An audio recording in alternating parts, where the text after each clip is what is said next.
Hello बच्चों, कैसे हैं आप सभी। वेलकम टू ऑल आपके अपने चैनल मिस्टर इलेक्ट्रिकल वाला में। आज के इस वीडियो में हम एक बहुत ही इंपॉर्टेंट टॉपिक डिस्कस करने वाले हैं। अब बताइए वो टॉपिक क्यों इंपॉर्टेंट है। क्योंकि ये जो टॉपिक है वो आपके आने वाले जितने भी इलेक्ट्रिकल के एग्जाम होंगे, चाहे वो एसएससी का हो, चाहे वो रेलवे का हो, आदर व्यापम का हो, किसी भी इलेक्ट्रिकल से रिलेटेड कोई भी एग्जाम हो, आज के इस वीडियो से बहुत से क्वेश्चन आपके पेपर में आने वाले हैं। तो बस सीट बेल्ट बांध लीजिए और सुनते रहिए, देखते रहिए मैं जो बताने वाला हूँ। ठीक है, हम डिस्कस कर रहे हैं इलेक्ट्रिकल इक्विपमेंट, कौन कौन से इलेक्ट्रिकल की दुनिया में, इलेक्ट्रिकल की फील्ड में इक्विपमेंट यूज किए जाते हैं। हम उसके बारे में क्या कर रहे हैं दोस्तों, डिस्कस कर रहे हैं। तो सबसे पहला जो आपका इंस्ट्रूमेंट होता है उसे हम कहते हैं एमीटर। एमीटर क्या होता है जल्दी से बताइए। किसी भी परिपथ में, किसी भी सर्किट में विद्युत धारा का जो क्या करता है, मेजरमेंट करता है, वो क्या कहलाता है, आपका एमीटर कहलाता है। ओके, दूसरा होता है वोल्ट मीटर।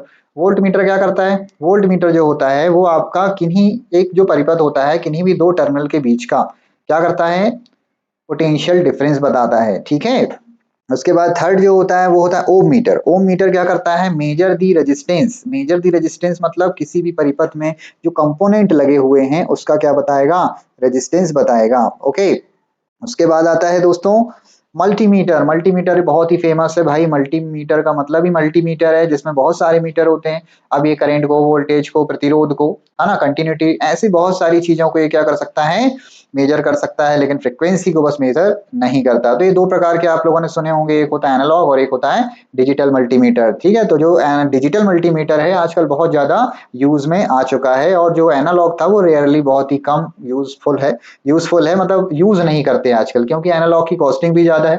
ठीक है, लेकिन डिजिटल जो आ चुका है उसमें बहुत सी फैसिलिटीज हैं और साथ ही साथ सस्ता भी है, इसलिए हम किसको प्रेफर करते हैं, डिजिटल मल्टीमीटर को। उसके बाद आता है वॉट मीटर। वॉट मीटर भाई, what is the unit of power, मतलब जो पावर को मेजर करे वो क्या कहलाएगा, वॉट मीटर कहलाएगा। ठीक है, उसके बाद आता है फ्लक्स मीटर।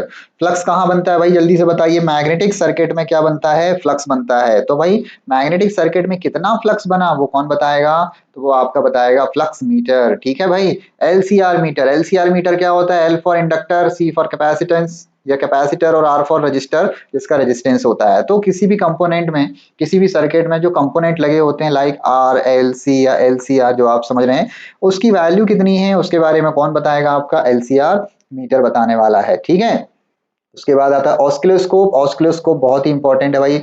अब हमको मान लीजिए इलेक्ट्रिकल में हम कोई टेस्टिंग कर रहे हैं, मान लो फ्रीक्वेंसी चेक करनी है, एम्पलीट्यूड चेक करना है एसी का, तो हम किसके थ्रू चेक करेंगे, तो हम ये देखेंगे ऑस्किलोस्कोप, जो बहुत ही फेमस है, सीआरओ के नाम से भी ये क्या होता है, फेमस है।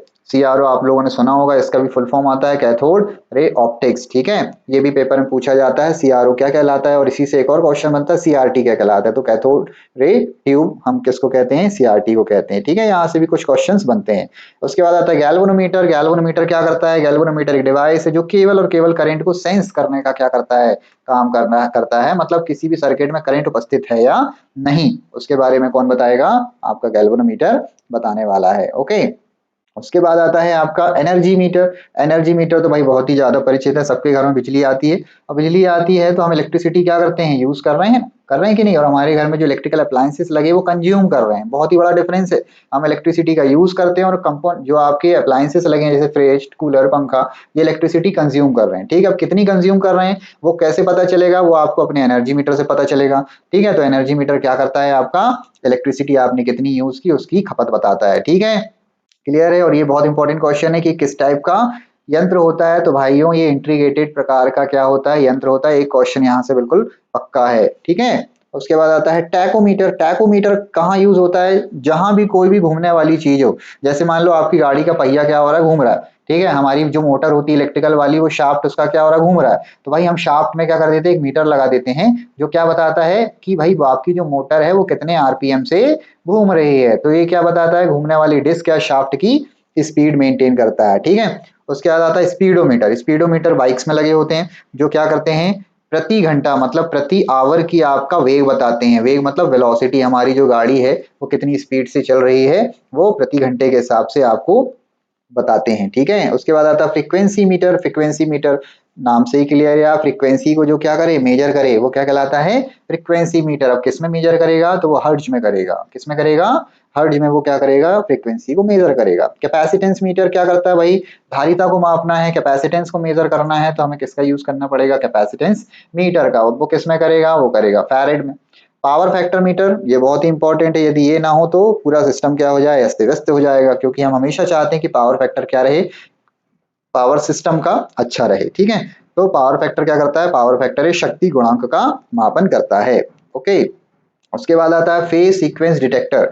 अब आपने थ्री फेज सिस्टम पढ़ा होगा, थ्री फेज सिस्टम में आपने पढ़ा आर भी होता है, वाई भी होता है और क्या होता है, बी होता है। ठीक है, तो ये तीन फेज होते हैं। अब तीन फेज का सीक्वेंस हमें यदि चेक करना है कि वो आर वाई बी सही लगे हैं कि नहीं, तो हमें उसके लिए फेज सीक्वेंस डिटेक्टर का यूज करना पड़ता है। ठीक है, आखिरी में आता है अर्थ टेस्टर। अर्थ टेस्टर क्या करता है, हमारी जमीन, ठीक है, और जो भी यंत्र आप के पास है, दोनों के बीच में कितना अर्थिंग किस लिए की जाती, सबसे पहले तो ये समझ लीजिए अर्थिंग किस लिए की जाती, ताकि पूरा जो लीकेज करंट है वो कहाँ चला जाए, अर्थ में।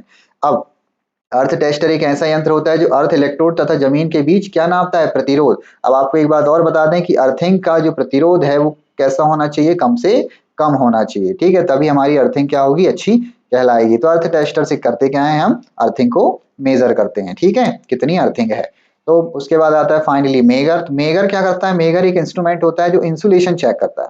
क्या करता है, इंसुलेशन। अब इंसुलेशन कहाँ होगा, जैसे मान लो आपकी मोटर है, तो मोटर में क्या होगी भाई, वाइंडिंग होगी कि नहीं होगी। अब इस वाइंडिंग में इंसुलेशन कितना है, वीक तो नहीं है भाई, वीक होगा तो ये क्या हो जाएगी, जल जाएगी। तो इसको इंसुलेशन चेक करने के लिए इंसुलेशन बहुत जरूरी फैक्टर है। ठीक है बच्चों, किसमें, मोटर्स में, या जो भी इंस्ट्रूमेंट्स आप देखते हैं वायर में। तो विद्युत रोधन या जो आपका क्या बोल सकते हैं इसको, इंसुलेशन चेक करने के लिए हम किसका यूज करते हैं, मेगर का यूज करते हैं। इस तरीके से हमने बहुत सारे क्या पढ़े आज, इलेक्ट्रिकल इक्विपमेंट पढ़े, कौन कौन से होते हैं। उम्मीद करते हैं ये वीडियो आप सभी के लिए यूजफुल होगा। ठीक है, यदि वीडियो अच्छा लगे तो लाइक, सब्सक्राइब, शेयर करना बिल्कुल भी ना भूलें। धन्यवाद।